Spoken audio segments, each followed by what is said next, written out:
Hello friends, welcome to my YouTube channel Rajshekhar Bharati में आपका स्वागत है। फ्रेंड्स, मैं आज डिस्कस करने वाला हूँ एक लिटरेरी क्रिटिसिज्म का जो टॉपिक है, एक है फॉर्मलिज्म के ऊपर में। फॉर्मलिज्म बेसिकली आप देख सकते हैं कि ये एक डिफ़िकल्ट टॉपिक होती है। मिक्स स्टूडेंट्स वाले को थोड़ा डिफ़िकल्ट में समझ पाते हैं, तो थोड़ा सी मुझे भी डिफ़िकल्ट हुई थी समझने में। फ्रेंड्स, ये बेसिकली जो है ये एमए में पढ़ जाती है, ठीक है ना। ग्रेजुएशन के बाद आप एमए में पढ़ते हो तो आपको ये चीज़ आपको समझ में आनी होती है। तो इसको मतलब मेनली इसका नाम है फॉर्मलिज्म, मतलब आकारवाद। कोई कैसी चीज़ आकार लेता है, हम लोग इंटरप्रेट करते हैं, डिफरेंट राइटर्स के वर्क को इंटरप्रेट करते हैं कि कैसे वर्क को किस तरह से किस तरह से बनाया गया है, कैसे मेड किया, कैसे फॉर्म है, ठीक है। तो आप देख सकते हैं इसकी शुरुआत जो हुई थी 1910 से 1915 के बीच में।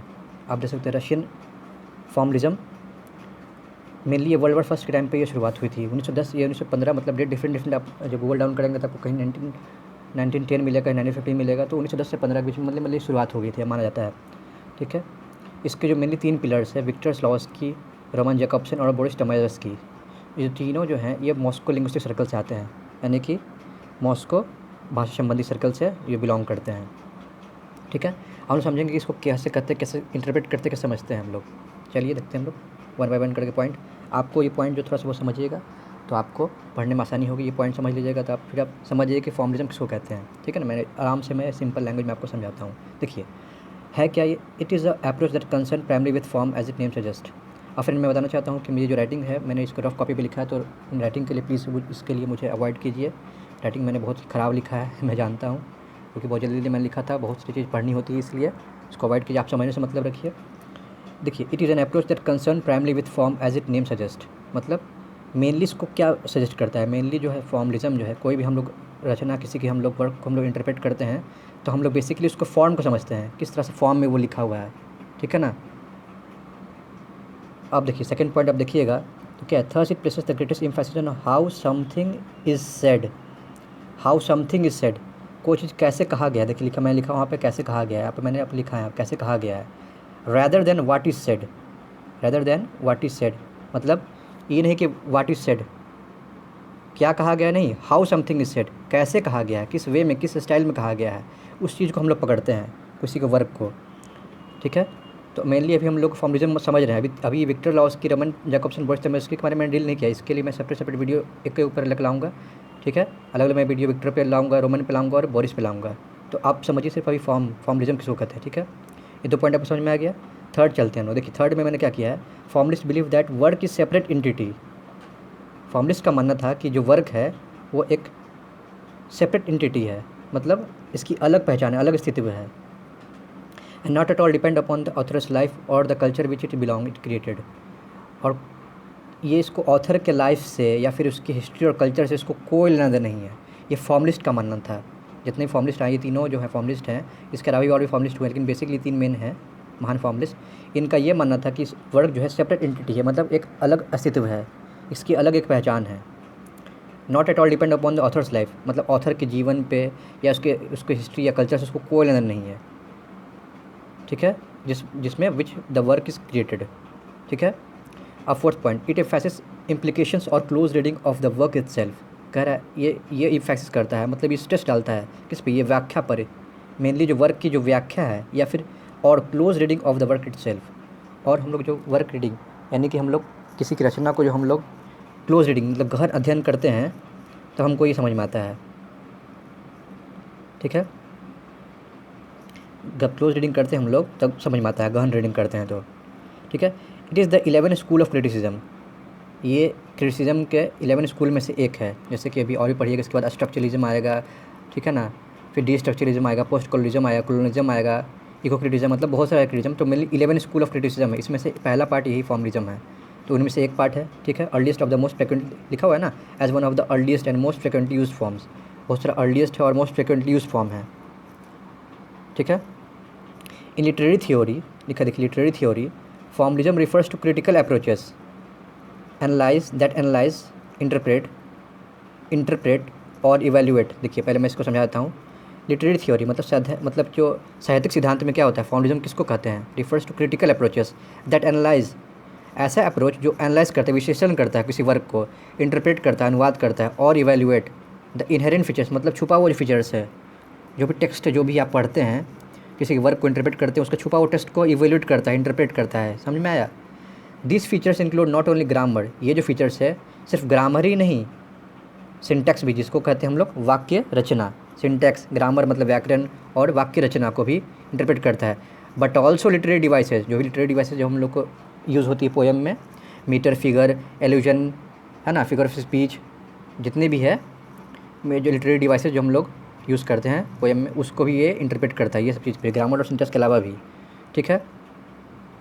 अब करें, it is a school of literary criticism and literary theory having mainly to do with structural purpose of a particular text. Mainly इसको स्ट्रक्चरल पर्पज से काम है। ठीक है, चलिए ये तो आप समझ गए इतना आप इसके बारे में। अब देखिए, अब मैंने इसको थोड़ा सा कुछ बताया है कि नोट देखिए, पढ़ लीजिए। अब क्रिटिसिज्म का मेनली समझ लीजिए कि मतलब क्या होता है। क्रिटिसिज्म कहते किसको हैं?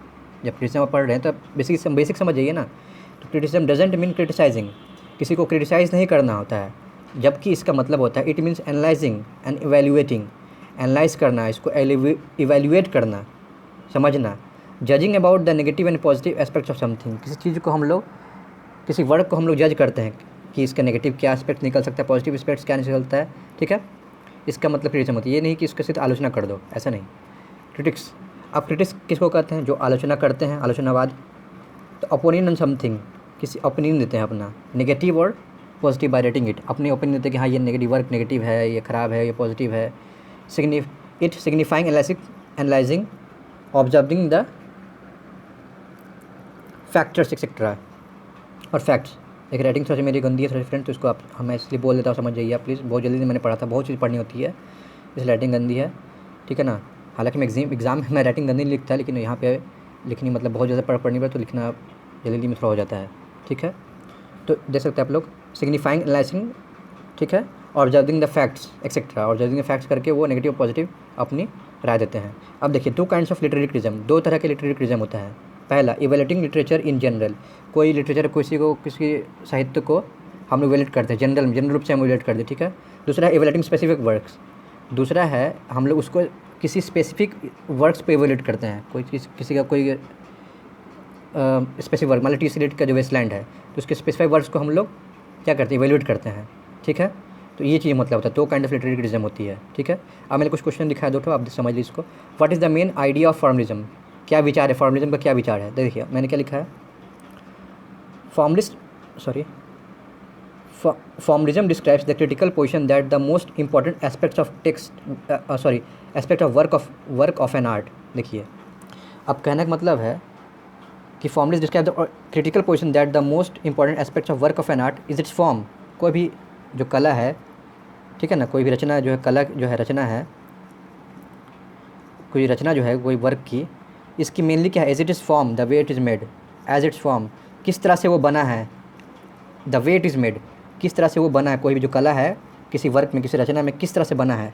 And it's purely visual aspects, और वो प्योरली जो है हम लोग देख कर हम लोग समझते हैं, rather than it's narrative.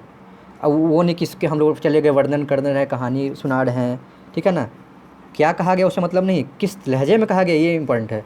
Contents और its relationship to the visual world, उसकी जो कंटेंट कैसी है और इसकी रिलेशनशिप कैसी है दुनिया के साथ, ये हम लोग इंटरप्रेट करते हैं। अब सेकंड क्वेश्चन देख सकते हैं आप लोग, what is formalism used in literature, how is formalism used in literature. अब फॉर्मलिज्म लिटरेचर में कैसे यूज़ होती है? तो देखिए, a formalist critic examines the form of a work. एक फॉर्मलिस्ट क्रिटिक जो होते हैं, एक फॉर्मलिस्ट आलोचनकर्ता जो होते हैं, वो एग्जामिन करते हैं the work of an art, the form of a work, उसके वर्क के फॉर्म को एज अ होल पूरी तरह से पूरा इंटरप्रेट करते हैं, पूरा पढ़ते हैं उसको होल पूरे रूप में। The form of each individual part of the text, the form of each individual, हर एक इंडिविजुअल पार्ट टेक्स्ट को लोग लाइन बाय लाइन समझते हैं। द इंडिविजुअल सीन्स, हर सीन में क्या कहा गया, कौन सा सीन में क्या बात कही गई, क्या चैप्टर्स कहा गया, किस लहजे में कहा गया, किस तरह से इंटरप्रेट कहा गया। ठीक है ना। द कैरेक्टर्स, कैरेक्टर कहाँ के हैं। अब मेनली आप समझ लीजिए कि यहाँ पे इसको हिस्ट्री कल्चर से कोई लेना नहीं है। द सेटिंग्स, कहाँ पे वो सेटिंग्स की गई है, लोकेशन किस तरह से, कहाँ पे लोकेशन है, कुछ टोन में कहा गया है, सॉफ्ट टोन में कहा गया, सोम्बर टोन में कहा गया, हार्श टोन में कहा गया। द पॉइंट ऑफ व्यू, किस तरह से पॉइंट ऑफ व्यू है, first point of view, second point of view या थर्ड पॉइंट ऑफ व्यू है ना। स्पीकर के बारे में कहा गया है, किस पर खुद कह रहा है कि किसी व्यक्ति के बारे में कहा गया है। द डिक्शन, उच्चारण या बोलने का ढंग, किस तरह से बोलने का ढंग है। एंड अदर एलिमेंट्स, और भी कुछ एलिमेंट्स है of the text which join to make a single text, और जो कि ज्वाइन करके एक सिंगल टेक्स्ट बनाते हैं। आई होप योर फ्रेंड्स, मैं आपको ये थोड़ी सी इन्फॉर्मेशन थोड़ी समझ में आई होगी। आप जब भी पढ़िएगा तो थोड़ा सा ये देख लीजिएगा अगर आप, और मेरे जो बोलने के जो तरीके से आप समझ जाइएगा तो आपको समझने में आसानी होगी कि फॉर्मूलेशन कहते किसको हैं। मैं भी जब पढ़ता था, मैंने जब ये पढ़ा तो मुझे भी काफ़ी बहुत कन्फ्यूज़न हुई। तो फिर मैंने टाइम जब नहीं होते एग्ज़ाम में, मैंने टाइम बहुत सारी कम, मतलब समय उतना नहीं रहते, तो फिर मैंने एक रोके मैंने समझा। चलिए फ्रेंड्स, मिलते हैं अगली वीडियो में, तब तक के लिए बाय।